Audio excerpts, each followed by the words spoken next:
नमस्कार। हल्ला बोल के इस तीसरे एपिसोड में आज हम कुछ जनरल आम मुद्दों की बात करेंगे।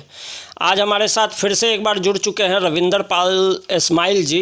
पेशे से एडवोकेट हैं, पर आदर्श नगर और आसपास की स्वयंसेवी संस्थाओं से इनका काफ़ी जुड़ाव रहता है और जनता के मुद्दों पर बड़ी बेबाकी से राय रखते आए हैं।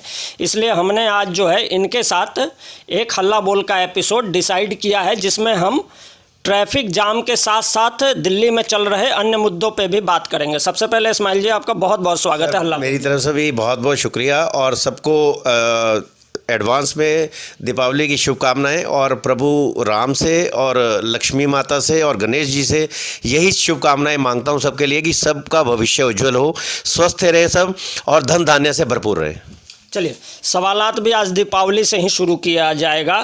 दीपावली जैसे ही आने वाली होती है, पिछले 4-5 सालों में या कह लें कि 10 सालों में मैक्सिमम 1 दशक से ये देखने में आया है कि जैसे ही दीपावली आनी शुरू होती है, सोशल मीडिया पर या सरकारी अमले द्वारा भी एक संदेश प्रसारित किया जाता है कि दीपावली पर पटाखे न जलाएं। पटाखे जलाने से पॉल्यूशन होता है। साल में एक दिन के लिए ये पर्व आता है और उस दिन के लिए पूरे 1 महीने पहले से ये माहौल बनाना शुरू कर दिया जाता है कि पटाखे न जलाएं, जबकि ये जानते हुए भी कि पटाखे बेचने वाले लोग जो होते हैं वो सीजनल दुकान लगाते हैं और उनके लिए रोजी रोटी का ये मतलब बहुत अच्छा स्रोत माना जाता है। इसके साथ साथ दिल्ली में अभी जो प्रदूषण का लेवल है वो जानलेवा स्तर पर पहुँच चुका है। पिछले 1 दशक में अगर कहें तो प्रदूषण के लिए जो जिम्मेवार कारक बताए जा रहे हैं वो हरियाणा, पंजाब और उत्तर प्रदेश में पराली जलाने को कहा जा रहा है। जबकि आज से अगर 1 दशक पहले देखें तो गाड़ियों की जो संख्या बढ़ती थी सड़कों पर और जो धुआं उगलने वाले जो उद्योग हैं उनको माना जाता था जिम्मेवार कि शहरों के आसपास उद्योगों को बढ़ाना आवश्यकता से अधिक प्रदूषण बढ़ाने का मुख्य कारक था। क्या सरकारें उन उद्योगों की बढ़ोतरी को कंट्रोल नहीं कर पा रही, या कह लें कि दीपावली के बहाने एक नया ट्रेंड शुरू कर दिया गया है कि साल में एक दिन दीपावली का धुआं ही इतना ज़्यादा हो जाता है या पराली का धुआं इतना ज़्यादा हो जाता है जिससे प्रदूषण बढ़ रहा है, या ये सरकार अपनी किसी नाकामी को छुपाने की कोशिश करती नज़र आती है? आपका क्या मानना है? देखिए, ऐसा है कि जो दीपावली है इसमें ना एक लॉजिक होता था। एक्चुअली बम पटाखे चलते थे क्योंकि दिवाली के मौसम से कुछ पहले मॉस्किटोस, मच्छर बहुत ज़्यादा क्वांटिटी में आ जाते थे। दिवाली के जो बम पटाखे बजते थे उससे जो गैस और जो पॉल्यूशन निकलता था उससे वो डैमेज मरते थे वो। और उसके बाद जो है इमीडिएट देखा होगा आप, दिवाली के कुछ टाइम पहले या कुछ टाइम बाद बारिशें होती थी। बारिशों का बहुत बड़ा रोल रहता था पॉल्यूशन कम करने के लिए। अब वो चीज़ नहीं हो पा रही है। देखिए, प्रकृति को क्या मंजूर है ये तो मैं नहीं कह सकता, लेकिन पानी की बौछार जो है पॉल्यूशन पे काफ़ी हद तक कंट्रोल कर सकती है। दूसरी चीज़, अब देखिए टेक्नोलॉजी इतनी एडवांस हो गई है, हम चाह ही नहीं रहे उस टेक्नोलॉजी को इस्तेमाल करें। हम इंडस्ट्री क्यों बंद करना चाह रहे हैं? हम इंडस्ट्री के ऊपर जो पॉल्यूशन कंट्रोल डिवाइसेज हैं उसका इस्तेमाल क्यों नहीं करना चाह रहे? इसके लिए देखिए, सेंट्रल स्टेट को मैं बार बार यही कहता हूं कि सेंट्रल स्टेट जब साथ में एक दूसरे को क्रिटिसाइज किए बिना जब काम करेगी, अगर हमें इंडस्ट्री बढ़ानी है, आज चाइना का पूरा बोलबाला है उसके प्रोडक्ट का पूरे वर्ल्ड में, तो हिंदुस्तान का क्यों नहीं? हिंदुस्तान की स्ट्रेंथ वर्ल्ड की सबसे बड़ी स्ट्रेंथ है। हिंदुस्तान का दिमाग, हिंदुस्तान के लोगों का दिमाग, हिंदुस्तान के लोगों की इंटेलिजेंसी वर्ल्ड की सबसे ज़्यादा नंबर 1 है। आज बाहर के किसी फॉरेन हॉस्पिटल्स में देख लो, Indian advocates, Indian doctors, Indian engineers number 1 पे हैं। हमारे एडवोकेट प्रोफेशन में ही देख लीजिए, डॉक्टर हरीश साल्वे जो हैं वो देखिए क्वीन एलिजाबेथ के पर्सनल एडवोकेट बने वहाँ जाके। तो अगर काबिलियत थी तो वहाँ तक पहुँचे ना। हम काबिलियत को रोक के किसी पॉल्यूशन का नारा लगा के अगर हम काबिलियत रोक देंगे, डेवलपमेंट रोक देंगे, प्रोडक्शन रोक देंगे तो गलत है। गवर्नमेंट को चाहिए बड़ी बड़ी इंडस्ट्रीज़ की बजाय छोटी छोटी इंडस्ट्रीज़ जहाँ पे हम सारे लोग आपस में टच हैं। बड़ी इंडस्ट्रीज़ तो अपना एक्सपोर्ट करके भी काम चला लेती है, छोटी इंडस्ट्री कहाँ एक्सपोर्ट करेगी?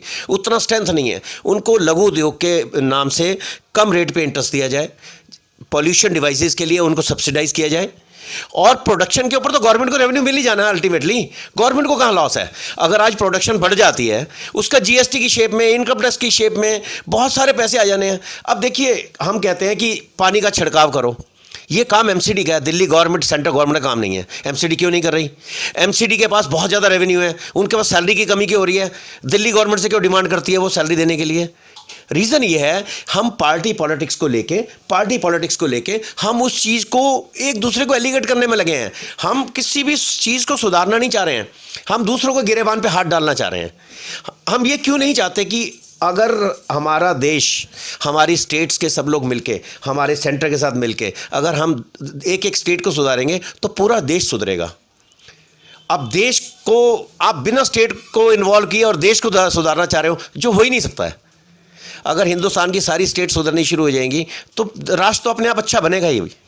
खैर इस्माइल जी, ये सार्वभौमिक तरीका हुआ, मानता हूँ इस बात को, लेकिन मेरा सवाल ये है कि जिस तरह से केजरीवाल सरकार ने पहले ऑड इवन का फॉर्मूला लागू किया, उस वक्त ये कहा गया कि गाड़ियों की संख्या जो है वो नियंत्रित नहीं हो पाती है, सड़कों पे गाड़ियां ज़्यादा हो जाती हैं, पॉल्यूशन उससे फैल रहा है, तो उन्होंने ऑड इवन फार्मूला लागू किया। जब वो ऑड इवन फार्मूला नहीं चला, उससे जब प्रदूषण के लेवल पे कंट्रोल नहीं हुआ, तो एक नया उन्होंने शुरू कर दिया कि पंजाब, हरियाणा और उत्तर प्रदेश राज्यों में जो पराली जलती है उसके वजह से दिल्ली की वायु प्रदूषित होती है। ये जो ट्रेंड था, पहले ऑड इवन, गाड़ियों पे ठीकरा फोड़ना, और ऑड इवन के फेल होने के बाद किसानों के ऊपर फोड़ देना, क्या लगता नहीं है आपको कि जो नई जनरेशन आ रही है, जिसको कम से कम खेती किसानी में, आप भी मानते होंगे कि जब ये कोरोना आया तो कहीं ना कहीं हमारी अर्थव्यवस्था इसलिए भी उतनी नहीं डगमगाई क्योंकि हमारा जो देश है आज भी कहीं ना कहीं खेती किसानी अर्थव्यवस्था पर ही आधारित है। खेती किसानी को जिस तरह से ख़त्म किया जा रहा है, और अब तो मतलब राजधानी में बैठे हुए नौकरशाह से लेकर नेता से लेकर मीडिया तक यही कह रहे हैं कि पंजाब, हरियाणा और उत्तर प्रदेश में पराली जलती है इसलिए दिल्ली प्रदूषित होती है। ये मतलब नहीं लगता कि जिम्मेवारी से भागा जा रहा है? प्रदूषण को दूर करने का कोई तरीका, कोई रोड मैप तैयार करने की बजाय मतलब सरकार ये कर रही है कि भैया उन पे डाल दो, हमारी झंझट खत्म। नहीं, देखिए, फरारी जलने से देखिए पॉल्यूशन तो बढ़ता है, इसमें तो कोई दोहराई नहीं। हम अगर ज़िंदगी के पीछे 25 साल या 30 साल पीछे चले जाते हैं तो लोग कहते हैं पॉल्यूशन नहीं था। पॉल्यूशन इसलिए नहीं था सर, तब 32 करोड़ लोगों की जो है वो रोज़ी रोटी बनती थी। 32 करोड़ लोगों के लिए अनाज का उपजाऊ होता था। 32 करोड़ लोगों का जो वेस्टेज ऑफ फरारी थी वो जलाई जाती थी। आज 132 करोड़ लोगों के लिए धन उपज होती है। सर लेकिन अब जो है ना खेती किसानी वो पहले की मात्रा में नहीं हो रही है। हमारे यहाँ आयात ज़्यादा हो गया है। हमारे देश में खेती किसानी पहले के अनुपात में बहुत ना के बराबर रह गई है। कई एजेंसियों के सर्वे इस बात की गवाही देते हैं कि सरकार और सरकारी एजेंसियां खेती किसानी को धीरे धीरे ख़त्म करते चली जा रही है। तो कैसे मान लें कि पहले जितनी मात्रा में पराली जलाई जाती थी आज भी उतनी ही मात्रा में या उससे ज़्यादा जल रही है? खेती किसानी के लिए ज़मीनें बची नहीं है सर। बड़े बड़े मॉल, बड़े बड़े शहरें डेवलप हो रही हैं, लोग खेती किसानी में इंटरेस्ट ही नहीं ले रहे हैं। नहीं, ऐसा था कि देखिए ज़मीन तो उतनी ही थी, लेकिन ये अब पूरी ज़मीन पे उत्पाद हो रहा था ये तो नहीं कह सकते। अब अगर किसी के पास 100 एकड़ ज़मीन थी तो उपज उस पर 20 एकड़ पे ही कर रहा था। वो 100 एकड़ को नहीं लुक आफ्टर कर पा रहा था। 2 एकड़ हो, अब वो नहीं, 2 एकड़ नहीं हुई है। उस 100 एकड़ में उपज आज भी 20 एकड़ पे हो रही है। 80 एकड़ उन्होंने पैसा कमाने के लिए जमींदारों ने क्या किया, ज़मीन बेच दी इंडस्ट्रियलिस्ट को, वहाँ इंडस्ट्री लगनी शुरू हो गई, तो उनका पैसा आ गया, तो उनको लोगों को लगना शुरू हो गया कि उपज कम हो गई। उपज अभी भी उसी 20 एकड़ में हो रही है। जो उनके पास जिस ज़मीन को वो ज़्यादा लुक आफ्टर नहीं कर पा रहे थे वही ज़मीनें बिकी हैं। उपजाऊ कहीं कम नहीं। अगर कम होती, अगर एक बताइए मुझे, अगर उत्पाद कम होता, अगर कहीं हमारी खेती कम होती तो 32 करोड़ से 132 करोड़ लोगों को कैसे सब चीज़ें मिलती? अच्छा नहीं, मेरा सवाल जो है ना शायद क्लियर नहीं हो पा रहा है। मेरा कहना ये है कि पराली जलाने को लेकर जितना हो हल्ला मचाया जा रहा है उस अनुपात में अगर दिल्ली सरकार द्वारा उठाए गए कदमों की अगर गिनती करें तो 10% भी नहीं है। प्रदूषण रोकने के लिए सरकार इंतजाम क्या कर रही है? पिछले साल भी पराली जलाने का बहाना था, उससे पहले भी पराली जलाने का बहाना था और इस साल भी पराली जलाने का बहाना था। 3 सालों की जो समय सीमा मिली केजरीवाल सरकार को, आपको क्या लगता है कि उन्होंने कितने कदम उठाए? क्योंकि ये पराली तो अगले साल भी जलेगी। तो इसका मतलब क्या कि केजरीवाल सरकार की सरपरस्ती में दिल्ली की जनता हर साल जो है पराली का धुआं झेले? नहीं, देखिए सरकार को तो देखो एफर्ट्स तो करने ही चाहिए और करने भी पड़ेंगे। अगर आपको किसी राजनीति में रहकर पब्लिक की सेवा करने के लिए आपने ओथ ली है तो आपको ये सब करना ही पड़ेगा। जितना पॉल्यूशन कंट्रोल करने के लिए एफर्ट्स करने चाहिए, मैं मान रहा हूँ कि नहीं हो रहे हैं, वो हमेशा असेंबली में इस चीज़ को डिसाइड करना पड़ेगा, उसके लिए एक अलग से बजट रखना पड़ेगा और वो आपको करना ही पड़ेगा। आप किसी भी चीज़ को अनदेखा एक लिमिट तक कर सकते हैं और जब पब्लिक किसी विद्रोह पे आ जाएगी तो फिर सरकारें क्या, सब चीज़ें उखाड़ के फेंक दी जाती हैं। ये सरकार को इसके लिए सोचना पड़ेगा और मैं भी इसके लिए मंथन करना पड़ेगा सरकार को। और मैं भी अपनी एक सामाजिक होने के नाते, इंसान होने के नाते, मैं भी सरकार से ये दरख्वास्त करूँगा कि इसकी तरफ विशेष ख्याल रखा जाए ताकि लोगों के आजकल जो फेफड़े पॉल्यूशन से सड़ रहे हैं, बीमारियां बढ़ रही हैं, उससे पब्लिक इजात पाए। अब इस्माइल जी चाहूँगा कि थोड़ी रोशनी आप कोरोना के बढ़ते मामलों से मुतल्लिक सवाल की तरफ भी रखें अपनी। कोरोना जो है वो पहले से ही स्वास्थ्य एजेंसियां कहते आ रही हैं कि जब सर्दियां बढ़ेंगी तो कोरोना के मामले बढ़ेंगे। कल की ही बात ले लीजिए, स्वास्थ्य मंत्री से एक पत्रकार ने सवाल किया कि क्या मान लिया जाए कि कोरोना का तीसरा झोंका आ चुका है, तो उन्होंने सिरे से इसे नकार दिया। स्थिति यह है कि कल के डेट की ही अगर बात करें तो सरकारी अस्पतालों में वेंटिलेटर ख़त्म हो गए हैं, बेड हैं खाली पर वेंटिलेटर ख़त्म हो गए हैं। कोरोना के लिए जो अनलॉक की प्रक्रिया शुरू हुई, कहीं ना कहीं ऐसा लगता है कि दिल्ली सरकार बिल्कुल पूरी तरह निश्चिंत हो गई।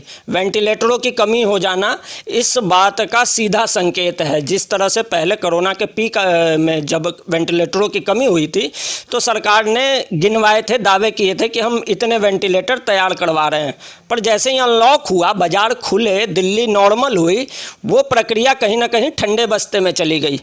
क्या आपको नहीं लगता कि कोरोना के मामले में भी कहीं ना कहीं दिल्ली सरकार की सुस्ती जिम्मेवार है, जिसकी वजह से आज रोज़ाना 5000 मामले आने शुरू हो चुके हैं?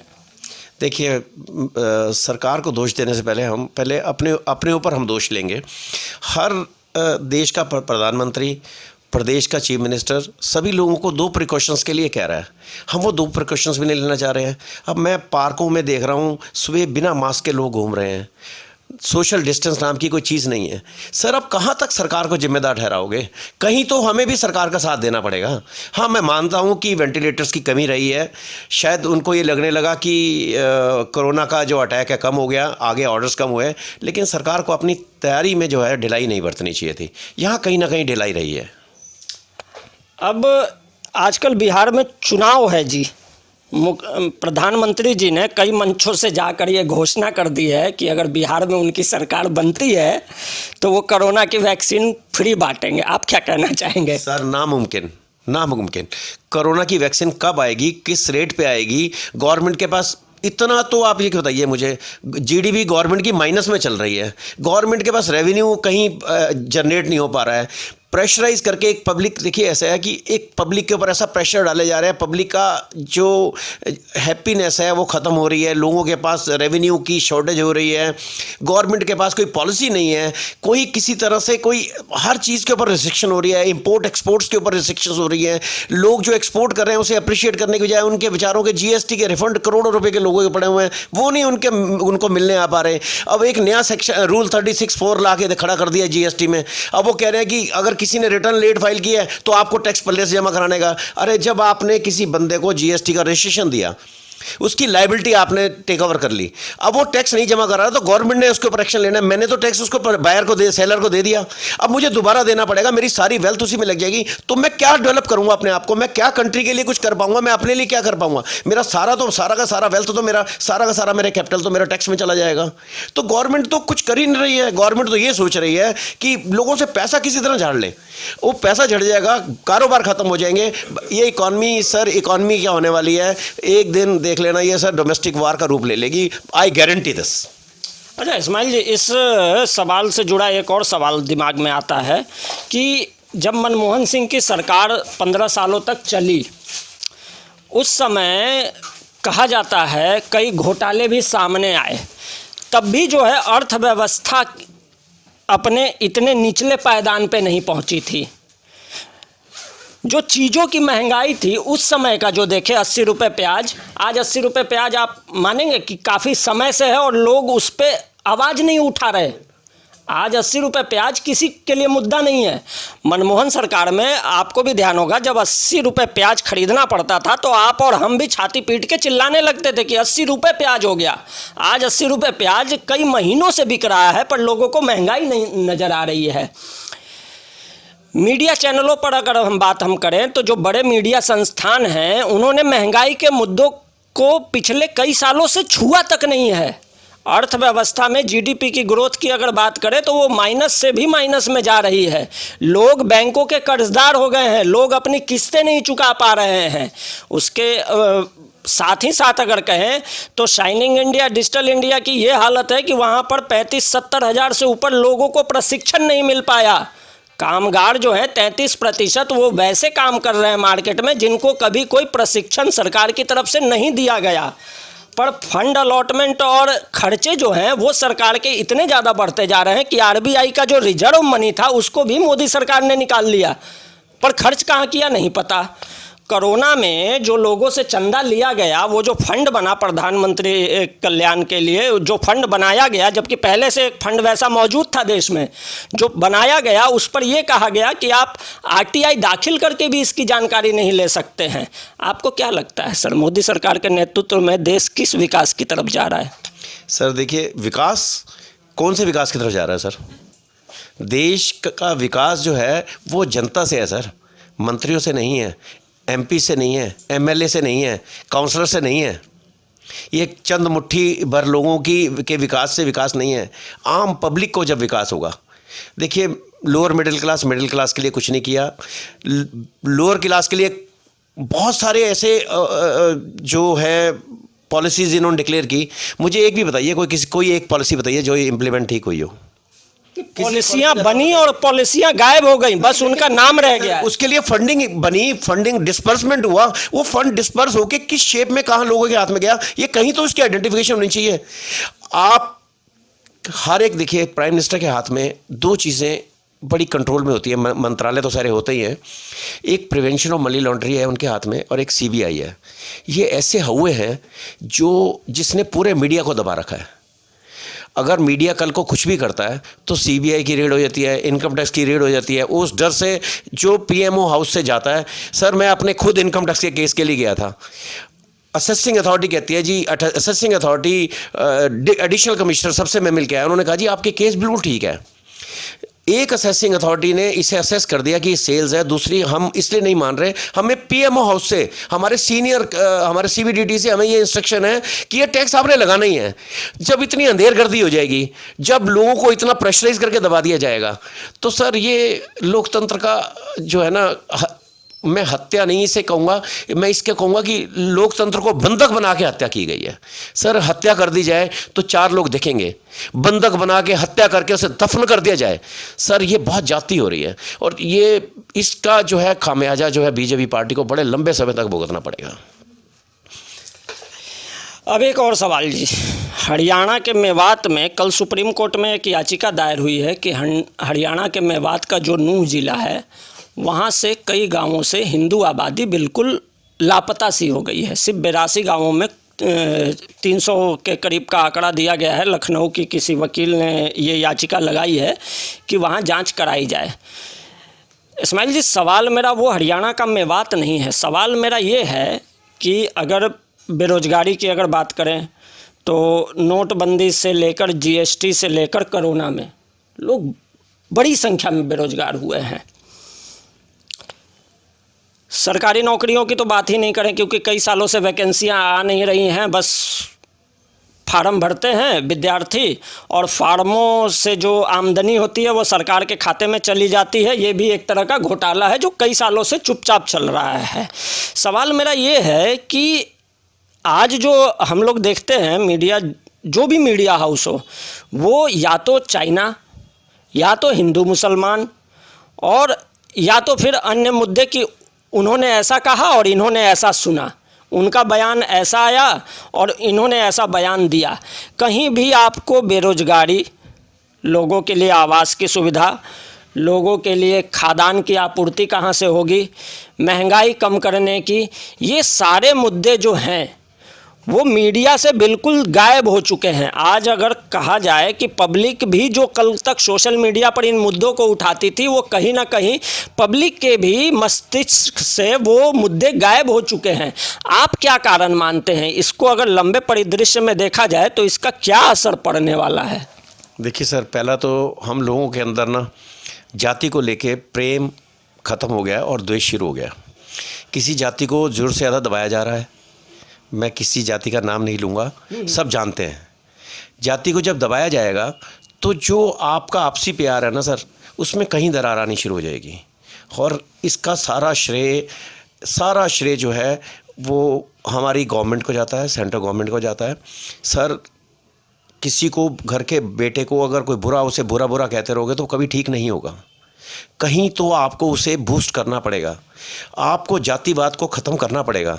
आपको लोगों को ये इतनी सारे आप सबक देते हो, हर चीज़ के लिए आप बताते हो कि हमारे देश के लिए ये अच्छा ही है। वो अच्छा है, कहाँ है अच्छा? वो उसको अच्छे का इम्प्लीमेंटेशन कहाँ हो रहा है? कहीं कुछ नहीं हो रहा है। हमें जातिवाद सबसे पहले जातिवाद ख़त्म करना पड़ेगा। अपने अंदर हर इंसान को देश प्रेम की भावना डालनी पड़ेगी। तीसरा, किसी भी चीज़ को इम्प्लीमेंटेशन करने से पहले, जैसे किसी दवाई का एक्सपेरिमेंट किया जाता है, उसके ऊपर एक्सपेरिमेंट किया जाना चाहिए। हर कौम के अच्छे एजुकेटेड लोगों को, एक्सपीरियंस्ड लोगों का साथ लेके उसके ऊपर कंक्लूड करना चाहिए किसी चीज़ को इम्प्लीमेंट करने से पहले। आप देखिए 1 जुलाई 2017 से जीएसटी आया हुआ है, आज तक इनसे जीएसटी नहीं संभल पा रहा। हाँ, बार बार बदलते रहते हैं। हाँ सर, इतनी अमेंडमेंट, इतनी नोटिफिकेशन आ गई हैं। अगर हमारी फाइनेंस मिनिस्टर, हमारे प्राइम मिनिस्टर उस नोटिफिकेशन के 3% भी बता देंगे तो सर मैं राजनीति से और अपने प्रैक्टिस से हमेशा के लिए इस्तीफा दे दूंगा सर।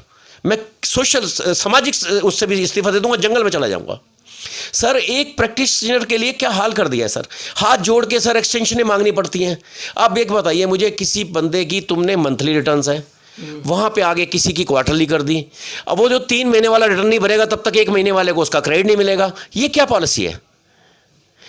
अगर कांग्रेस कहीं डिमोरलाइज हो रही थी तो मैं ये नहीं कह रहा हूँ कि वहाँ बेईमानियाँ नहीं हो रही थी।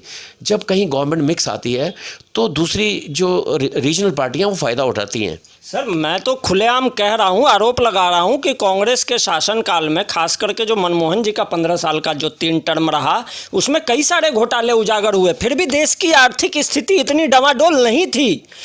फिर मोदी सरकार के आने के बाद जब एक भी घोटाला नहीं हुआ, भाजपा के नेताओं के अगर इस वक्तव्य पे अगर हम सच मान लें कि एक भी घोटाला नहीं हुआ, तो आखिर देश का पैसा जा कहाँ रहा है? सर, ये तो मोदी जी बताएंगे, जो कह रहे हैं मैं खाली झोला लेके आया था, खाली झोला लेके चला जाऊंगा। सर, एक चीज़ बताइए मुझे, जब कोई बच्चा भी घर का कोई अच्छी बात कहता है तो उसे इस्तेमाल किया जाता है, उसे पप्पू कह के चुप नहीं कराया जाता, क्योंकि आपके घर की पूरी घर की जो है किसी तरक्की को लेके या किसी अच्छे फैसले को लेके हर बच्चे की राय ली जाती है। आज अगर राहुल गांधी अगर रोते हैं कि बच्चों को आज एम्प्लॉयमेंट नहीं है, आप फोर्स में खा रहे हैं, आप पटेल की मूर्ति 3500 करोड़ में लगा रहे हैं। सर, 269 करोड़ रुपए के कॉन्ट्रैक्ट को 3200-3500 करोड़ रुपए में आप लगा रहे हैं। 3500 करोड़ रुपए में आज कोविड से लड़ने के लिए, मैं ये नहीं कह रहा हूँ कि किसी नेता को कहीं सम्मान नहीं देना चाहिए, पटेल जैसे नेताओं को ज़रूर देना चाहिए सर। हिंदुस्तान के लिए जो उन्होंने किया है, हम वो कर्ज कभी नहीं उतार सकते। लेकिन सर, पहली आपकी प्राथमिकता क्या होनी चाहिए? पहली प्राथमिकता यह है कि घर का अगर बूढ़ा बीमार है और दूसरी तरफ जो है घर में खाना है, तो पहले बीमार को इलाज करवाया जाएगा, फिर खाने का अरेंजमेंट किया जाएगा, फिर कपड़े का अरेंजमेंट किया जाएगा। सर, आप नेकर और बुनियान में घर में बैठ सकते हैं, भूखे पेट भी 2 दिन रह सकते हैं, लेकिन बीमारी से आप 1 घंटे के बाद भी आप दूसरी क्रिटिकल स्टेज में आ जाएंगे, फिर तीसरी क्रिटिकल। हमें अपनी लाइफ को प्रायोरिटीज़ को सेट करना पड़ेगा, हर प्रायोरिटीज़ को फिक्स करना पड़ेगा। मीडिया को दबा के लोगों के अंदर जो है पार्टीवाद को लेके और सिर्फ उन्हीं से स्टेटमेंट दिलवा के कैमरा के आगे उनको खड़ा करके आप भारत की स्थिति को, उसके नक्शे को बदल नहीं सकते हैं सर। आर्थिक स्थिति जो है वो वही रहेगी। कांग्रेस ने, मनमोहन सिंह जैसे इकोनॉमिस्ट उनके पास थे, उन्होंने पॉलिटिक्स को समझा, उन्होंने हिंदुस्तान की रेवेन्यू को समझा। उन्होंने देखा जब 400 रुपये का गैस सिलेंडर था तो हमें, अब 396 रुपये का था तो हमें महंगा लगता था, आज 850 रुपये का, 900 रुपये का है तो हमें सस्ता लग रहा है। क्यों? क्योंकि चक्कर यह है कि अपोजिशन कह रही है कि जो हमारे राष्ट्रीय मुद्दे हमें उनको लेना है अभी। और ये उन्हीं मुद्दों से उनको भड़काना चाह रहे हैं कि वो ये है, वो पप्पू है, वो ये है। कोई पप्पू नहीं है। जिस बंदे को हिंदी के 2 लफ्ज बोलने नहीं आते, वो इतने ज्ञानी राहुल गांधी जैसे बंदे, जो इतना क्वालिफाइड बंदा है, जो एमबीए करके आया है, सेंट स्टीफन जैसे कॉलेज से पढ़ा हुआ है, वो उसको पप्पू कह के बोल देते हैं। कहीं उनके पाँव के को छूने लायक भी नहीं है जो लोग। देखिए, पार्टी को मत सोचिए, मैं कभी पार्टी को नहीं सोचता। मैं जब कांग्रेस में ही था तो मैंने कांग्रेस की कई जगह खिलाफत की। आज अगर आम आदमी पार्टी कई अच्छे काम कर रही है तो मैं उसकी सराहना करता हूं। प्रधानमंत्री अगर अच्छे कोई कार्य करते हैं तो मैं उनकी सराहना करता हूं।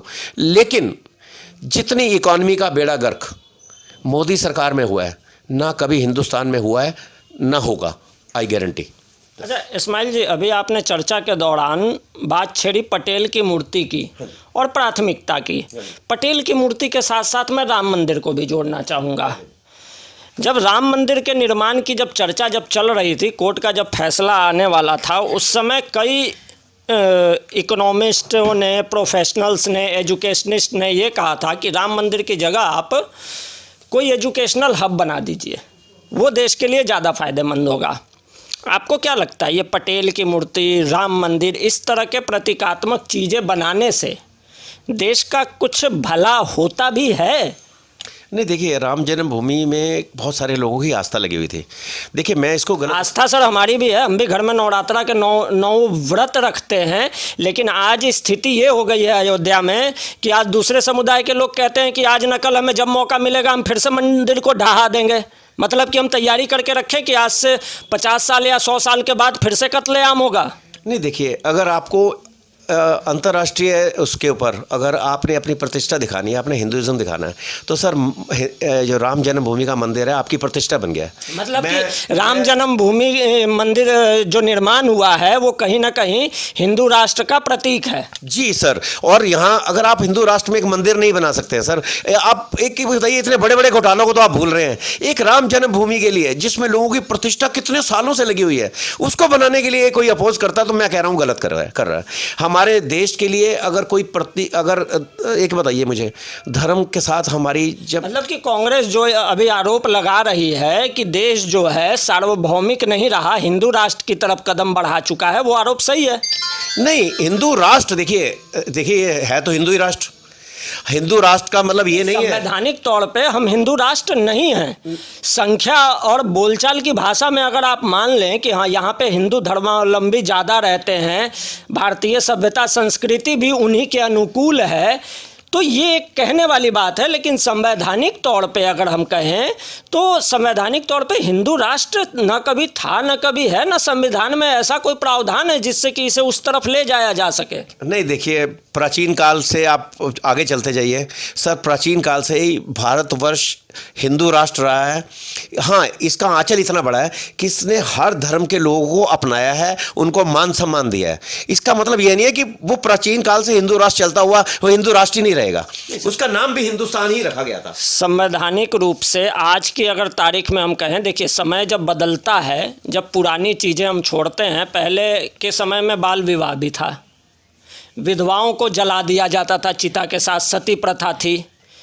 समय के साथ जो चीज़ें वर्तमान के अनुकूल नहीं होती उसे बदल दिया जाता है। आज अगर हम भारत को अगर हम बनाने पे तुल जाएं कि भारत हिंदू राष्ट्र बना था, तो बगल में नेपाल एक उदाहरण है। कितनी ग्रोथ होगी उसका उदाहरण है। हम ये नहीं कह सकते कि हमारे यहाँ के जो मुस्लिम बच्चे हैं उनका देश के तरक्की में योगदान नहीं है, जो ईसाई हैं उनका योगदान नहीं है, जो सिख कम्युनिटी के हैं उसका योगदान नहीं है। अभी आपको मैं कहूँ कि असम में जो है हाई कोर्ट ने जो है सरकार से हलफनामा मांग लिया है कि गलत लोगों का एनआरसी में नाम कैसे चला आया, और जो ज़रूरतमंद थे 19 लाख लोग वो छूट कैसे गए। तो ये तो उसी नौकरशाही मानसिकता की निशानी है।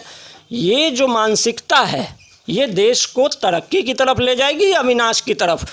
टोटल कंक्लूजन आपका क्या है? नहीं, देखिए, मैं आपको बार बार एक ही बात कह रहा हूँ। यहाँ हिंदुस्तान में प्रेसिडेंट ऑफ इंडिया सबसे बड़ी पोस्ट है। आप देखिए, यहाँ जो मुस्लिम धर्म के थे वो भी रहे हैं। देखिए, किसी धर्म के साथ अनादर नहीं होना चाहिए, किसी धर्म के साथ अनादर शायद हिंदुस्तान में हुआ भी नहीं है। जो इन दिनों में सुनने में आ रहा है, नेताओं के अलावा किसी ने नहीं किया। किसी ने नहीं किया। और अगर कुछ कहीं दबाया जा रहा है तो गलत है। देखिए, अगर पहले क्या होता था, हिंदू और मुस्लिम मिलके ईद और दिवाली एक साथ मनाते थे, ठीक है। ये कहीं ना कहीं जो है ना, हिंदुइज्म का जो पत्ता फेंक के बीजेपी ने जो गेम खेला है, ये कहीं ना कहीं हम लोगों के अंदर, मैं पहले ही कह चुका हूँ, हम लोगों के अंदर विश्वास और आपस में भाईचारा खत्म हो रहा है। लेकिन अगर हम एक दूसरे की आस्था, एक दूसरे से प्यार से अगर हम उसी व्यवहार को लेके चलेंगे तो मंत्री तो देखिए सर, एक बहुत बढ़िया क्वेश्चन किसी ने पूछा था अभी कपिल शर्मा के शो में कि आप इतने बड़े किसी राजनीतिक पार्टी से हैं, तो जो आपकी शादी फेरे के साथ हुई थी या ओथ ली थी, आपने शायद सुना होगा। तो उसने कहा था ओथ तो 5 साल के लिए होती है, फेरे जो होते हैं वो जन्म के लिए, 7 जन्म के लिए होते हैं। तो इसीलिए देखिए, अगर पब्लिक कहीं देखेगी और हिंदू और मुस्लिम, सिख, ईसाई, अगर सारी कौमें अगर मिल के सोचेंगी कि हमारे वतन का, हमारे देश का किस में भला है, अगर उस भले को लेके चाहे कांग्रेस हो, चाहे बीजेपी हो, चाहे आम आदमी पार्टी हो, अगर उनको उखाड़ के फेंकना पड़ेगा तो मैं सबके साथ चलूँगा और सबको ऐसा ही करना चाहिए। देश परिवर्तन तभी होगा जब हम सब एक साथ होंगे। देश अंतर्राष्ट्रीय समस्याओं से तभी लड़ेगा जब हम सब एक साथ होंगे। देश की सीमाएं तभी सुरक्षित होंगी जब सब हम एक साथ होंगे। और अगर इनके पांव को उखाड़ने के लिए अगर कोई भी पॉलिटिकल आदमी, कोई भी देश का प्रधानमंत्री, कोई स्टेट का चीफ मिनिस्टर अगर इसमें बागी होगा तो उसे उसका फल भोगना पड़ेगा। बिल्कुल, क्योंकि पब्लिक सब जानती है, जैसा कि अभी आपने दिल्ली के पिछले कुछ चुनावों में देखा भी होगा कि भड़काऊ बयानों का अंजाम वोट परसेंटेज पे क्या आता है वो हमने और आपने सबने भली भांति देखा है। खैर इस्माइल जी, एक आखिरी सवाल जो आजकल काफ़ी प्रासंगिक है। आपने भी सुना होगा कि नगर निगम के जो कर्मचारी हैं उनको काफ़ी महीनों से सैलरी नहीं मिल रही है। पीछे तीनों मेयर जाकर मुख्यमंत्री और स्वास्थ्य मंत्री के घर पे धरने पे भी बैठ गए। उस पे उप मुख्यमंत्री का एक बयान आया है कि नगर निगम पर जो है दिल्ली सरकार का जो है 8600 करोड़ रुपया बकाया है। सवाल मेरा ये नहीं है कि निगम का बकाया है दिल्ली सरकार पर या दिल्ली सरकार का निगम पर बकाया है। सीधी सी बात यह है सर कि पिछले कोरोना टाइम में 6, 7, 8 महीने बीत चुके हैं। कोरोना के टाइम से अगर ले लें तो 6 से 8 महीने का समय बीत चुका है। 8 महीने से जिस व्यक्ति को सैलरी नहीं मिली है उसके घर का खर्चा कैसे चल रहा होगा, क्या ये इन नेताओं को मतलब बात समझ में नहीं आ रही है? अगर दिल्ली सरकार फंड अगर नहीं रिलीज़ कर रही है किसी वजह से, तो क्या एमसीडी के 272 निगम पार्षदों को नहीं चाहिए कि जो वो गलियां और सड़कें बनाने में फंड अभी खर्च कर रहे हैं कोरोना में, उस फंड में से कुछ कटौती करके उनकी सैलरी दे दी जाए? सर, निगम के पास फंडिंग की कमी कहाँ है, मैं तो ये समझ ही नहीं पा रहा हूँ। निगम क्या कर रहा है कि निगम सेंटर के साथ है, सेंटर गवर्नमेंट की जो सेंटर की गवर्नमेंट सेंटर से तो दिल्ली को 1200 करोड़ रुपए लेने हैं। देखिए, मैं आपको पहले छोटी सी बात ये समझाता हूँ कि स्टेट के ऊपर अननेसेसरी बर्डन बढ़ाया जा रहा है। एमसीडी की कहाँ, देखिए म्यूनसिपल की कहाँ अर्निंग कम है? किसी स्टेट की म्यूनसिपल की आप मुझे बताइए ना, अर्निंग कहाँ कम है?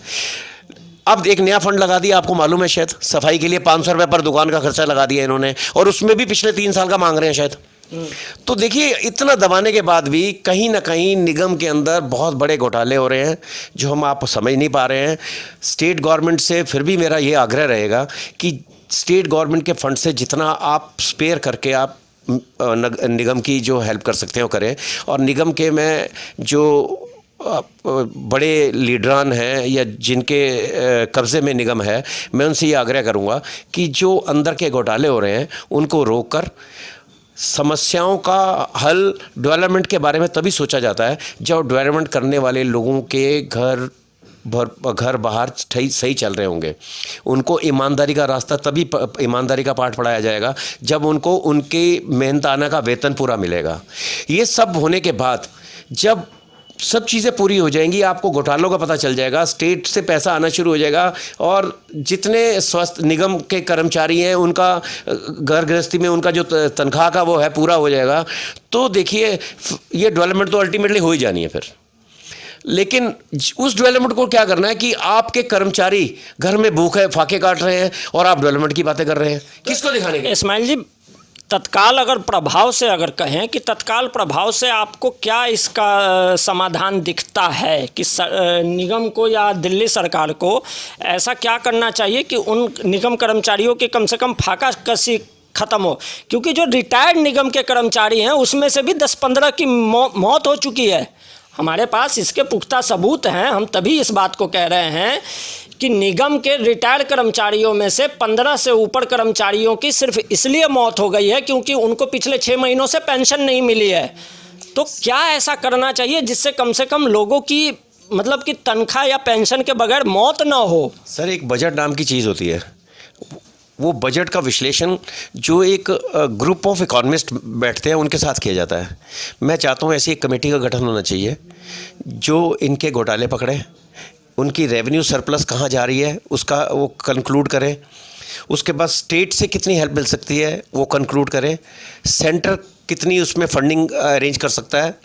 बेशक वो स्टेट के सीएम के थ्रू आएगी, सीएम सेंटर स्टेट गवर्नमेंट के थ्रू आएगी, लेकिन अभी हमें जो आज की समस्या है उसके निदान डालने के लिए हमें सबसे पहले एक कमेटी का गठन करना पड़ेगा। वो कमेटी इस चीज़ को कंक्लूड करेगी कि ये जो इतना सरमाया, इतना पैसा म्यूनसिपल के पास आ रहा है वो कहाँ जा रहा है। उसके बाद सेंटर से और स्टेट से दरख्वास्त की जाएगी कि वो अपने सरप्लस जितना अभी म्यूनसिपल को चलाने के लिए वो मदद कर सकते हैं वो करें।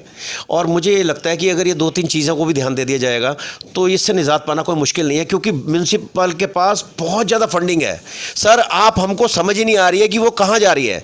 कहीं एक कमेटी बैठ के उसको जब उसका विश्लेषण करेगी तो सर कहीं सेंटर और स्टेट से मांगना ही नहीं पड़ेगा। खैर, आज कई मुद्दों पे आपसे चर्चा हुई। आपने चर्चा के लिए समय दिया, उसके लिए बहुत बहुत धन्यवाद। आपका शुक्रिया। और एक बार फिर आप सबको हिंदुत्व के बहुत बड़े जो पर्व आ रहे हैं दीपावली, उनकी मन से शुभकामनाएं।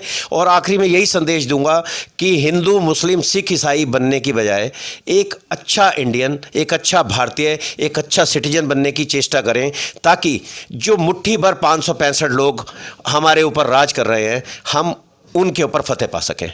इसी के साथ बहुत बहुत शुक्रिया और धन्यवाद।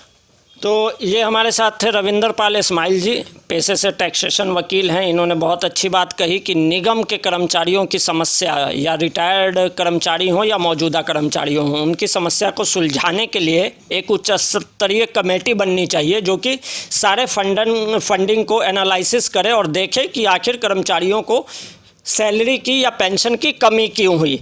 उसके बावजूद मैं एक चीज़ अपनी तरफ से जोड़ना चाहूँगा कि अगर निगम के 272 निगम पार्षद ये चाह लें तो कल के डेट में ही निगम कर्मचारियों को और पेंशन का पैसा दिया जा सकता है, क्योंकि पूरे साल जो निगम पार्षद अपने होर्डिंग बैनर छपवाते हैं, सिर्फ उसी फंड को अगर वो निगम को डोनेट कर दें अभी, क्योंकि दीपावली आने वाली है, थोड़ी सी शर्मिंदगी होनी चाहिए आपके और हमारी आंखों में कि दीपावली आने वाली है, उन हजारों कर्मचारियों के घर में दिया नहीं जलेगा और 2022 में निगम का चुनाव भी है। तो आप जो होर्डिंग और बैनरों पे और पोस्टरों पे जो खर्च कर रहे हैं वो बेहतर होगा कि आप निगम कर्मचारियों के लिए नगर निगम को डोनेट कर दें।